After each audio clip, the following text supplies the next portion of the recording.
Coming up, major announcements made from the PLP's mini convention in Andros yesterday. And later on in sports, hear who won the North Long Island basketball tournament last night. The Bahamas Tonight, the weekend edition, starts now.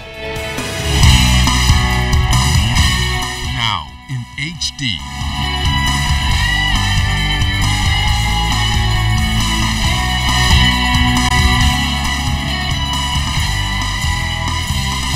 ZNS Network presents The Bahamas Tonight. This portion of the news brought to you by BTC Every Day.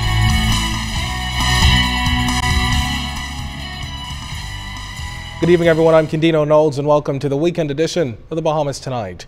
The country's sleeping giant is about to wake up now that a $100 million investment is about to be made in the Andros economy. Andros, the largest island, is also expected to benefit from the single largest investment in agriculture. That confirmation was made during the Progressive Liberal Party's mini convention on that island yesterday. And party officials maintain this weekend's conclave is the first of a series of mini conventions that will end with the PLP's national convention this November. Julian Reed is in Andros and has tonight's top story. I determined as Prime Minister, if Hubert Ingram could overspend on roads $100 million, then I'm going to spend $100 million right in Andros. And Prime Minister Perry Christie's government is well on the way to meeting that mark. After signing $20 million in contracts on Friday for the Bahamas Agriculture and Marine Science Institute, his deputy, Philip Davis, on Saturday announced that $25 million is going to be given out in contracts to fix roads from North Andros to Central Andros. The roads can be at least $25 million. So it's not a question of whether we can do it. Brave Davis, as the Minister of Works, must know it's like night follows day. The people who will be driving to the opening of that institute come September will be driving on good roads. South Androsians will benefit from BAMSI too, with a move to provide scholarships to at least 10 students. Work will also take place in South Andros in connection with BAMSI. The Prime Minister made sure to stress this point to the people of Andros. But you have to take advantage of it. And if you don't take advantage of it, some people from Nassau come in and do it for you. Some people from Long Island come in and do it for you. Some people from Abaco come in and do it for you. Because there are some Bahamians who prepared to work hard and who prepared to keep on visioning to take advantage of opportunities that are developing. So I don't want you for one moment to be sitting in your room looking through the window of development. You better be in that room with that development taking place. Don't feel sorry for yourself. And if your children live in Nassau or Arizona, write them and say some things happening here home. Tell them some things happening home. And you need to come here. Well, Prime Minister Perry Christie really wanted to lift people's spirits at this convention, and he certainly succeeded at that. But what he also wants to see in this current term is fresh pork, mutton, and watermelon coming out of Andros, not just for local consumption, but for export too. In Andros, I'm Julian Reed for ZNS Network News. Well, the Prime Minister also had a special announcement for the parents of adult children affected by autism. The announcement was also a part of Prime Minister Christie's response to critics who question what's been done so far on the issue. Tell them I say this, that the government of the Bahamas this year, in our Ladies of the Soul Church School, that we are now renting from the camp, will put a school there together this year, about to be completed construction. We have more than 100 special children who will be able to go to that school. Yes. In addition to getting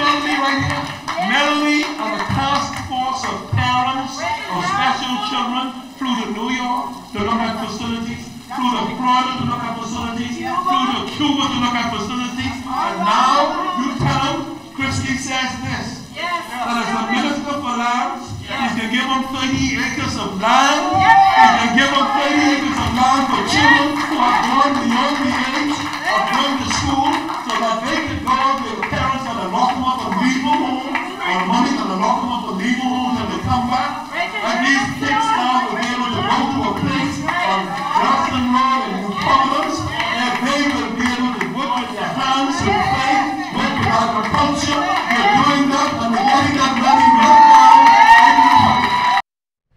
Now, the center in New Providence isn't the only effort being made for autistic children under this program. The Prime Minister indicated that relief is on the way for sufferers of autism nationwide. That is what's going to happen in the capital city, but we know there's some people in Abaco who are self-helping themselves. There are people in Loutra who are self-helping themselves. We know that people in Andros who have such children need help. But I come to tell you that help is on the way, because there's the right thing to do.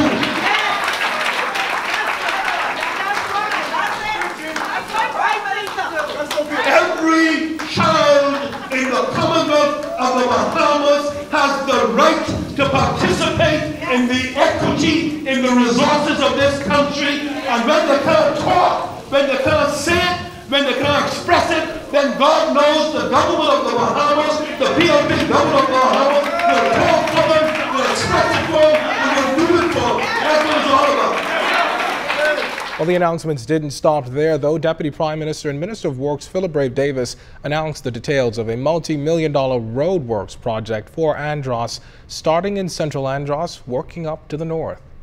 The recommended sections are as follows. Section 1 will be the main road from San Andreas to Stafford Creek Bridge. Section 2 will be Stafford Creek Bridge to Andrestown Airport. Andrestown Airport to Berwick Point will be Section 3. Section 4 will be Mastic Point Settlement Road. And we'll have waterworks as well. So the Mastic Point Settlement Roads and waterworks. Section 5 will be Nicholstown Settlement Road and waterworks. All for an estimated total cost in excess of $25 million. Now, the Deputy Prime Minister also announced that the Ministry of Works would start a program to assess, repair, and in some cases, rebuild a number of docks on that island. It was welcome news by the capacity crowd. Mr. Davis outlined his government's rationale for the recent spate of infrastructural improvements and investments there. We make this commitment because we import simply too much food. We make this commitment because we feel that the time has come of Andros and Androsans for the government to pay more attention to you. We can together change all what's gone wrong. We can together usher in a new revolution to complement our social and political revolutions of years past. A revolution in the development of a new agricultural and marine economy to provide entrepreneurial opportunities along with the jobs which will be created. Be business persons and investors in our future. This is the call which goes out to you today. This is what the PLP is all about. Finding the means to provide opportunity for Bahamians to excel. I call on you to join us as we can do this. We will do this. In other news this evening, the body of a 24-year-old man was wheeled away by morticians this morning following an apparent suicide by hanging at an apartment complex on Adelaide Road. Family members identified the victim as Nathaniel Gibbs. Terry Sweeting, a neighbor, told ZNS News that he called police after Gibbs's mother reportedly discovered his body in his bedroom. Police press liaison Superintendent Stephen Dean described what authorities discovered on the scene. Preliminary information tells us that at about 10:30, police received a report that a man was found dead in an apartment off Adelaide Road in the Coral Harbour area. The responding officers, upon arrival at the scene, they met the lifeless body of a male hanging from a piece of rope on a treadmill. At this point in time, we are treating this as a suicide investigation. We are still in the preliminary stage, doing some investigation, interviewing people, but we are still appealing to members of the public who might have some information to assist us in this particular investigation to please contact us at the police emergency lines. Sweeting, who did not want to appear on camera, admitted that he has known the victim, whose family reportedly has owned a local airline for a number of years. Another neighbor, Teresa Graham, was stunned by the incident and remembered the last time she saw the young man. And he's a nice, loving person, as I know him. And I saw him yesterday, and he just said, "Sis, give me $5." I give him $5, but he didn't look drunk or anything. And then he went walking down the road. I was cooking. I'm still trembling. I was cooking. I still trembling when the call came through. I didn't know what to do. Well, another young man became the island's latest murder victim after he was reportedly gunned down feet away from the Anglerston Urban Renewal Center on Moore Avenue around 11:30 this morning. Family members identified the victim, who is believed to be in his early 30s, as Dominique Hepburn. Police Press Liaison Superintendent Stephen Dean explained what happened.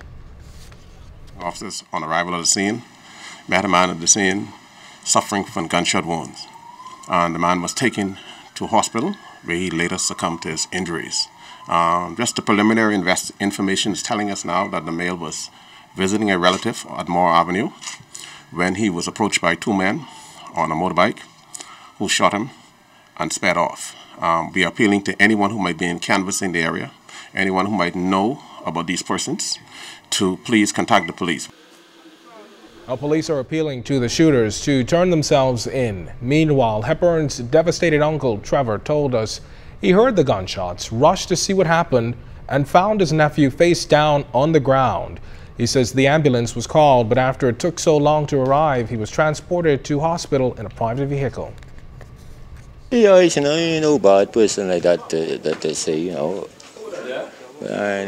I know the incident going down, like, to see him inside just ups and down, like somebody to come and hurt him. I heard when the shot went off, like I said, but I saw when he ran, and then the gentleman ran behind him. Then he ran again. Then the gentleman ran back a different way, and then when he come to try to run back in the yard, that's when I saw him drop. Minister of National Security, the Honorable Dr. Bernard Nottage, placed his firm support behind the nation's law enforcement agencies yesterday, stating that he is proud of the work those agencies are doing. This in spite of the criticisms these agencies receive from the public on a regular basis as they perform their duties. Minister Nottage was speaking at the 19th annual Thanksgiving service for law enforcement officers, civil servants, and public officers at Centerville Seventh-day Adventist Church Saturday evening. Dr. Nottage says he believes that most law enforcement officers are good role models. The leadership of law enforcement and the civil service, I ask you to continue to operate within your mandates, realizing that service is dynamic and the present is always an opportunity to rebrand.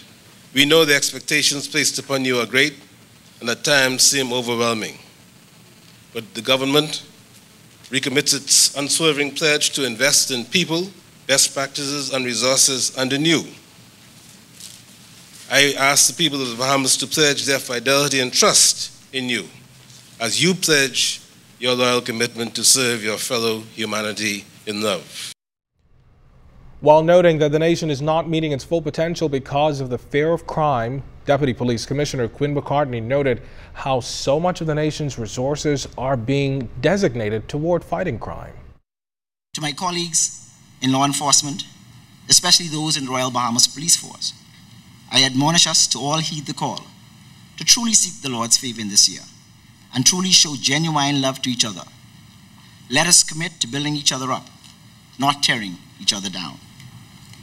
Let us truly embrace Isaiah's declaration that he made in Isaiah chapter 61, that freedom will be proclaimed to the captives, that those who mourn will be comforted, and that we will all inherit a double portion in our land, and that everlasting joys will be ours. Ahead in the weekend edition, find out what you missed if you didn't attend the first Festival Rum Bahamas yesterday. We've got that story and more right after this short break.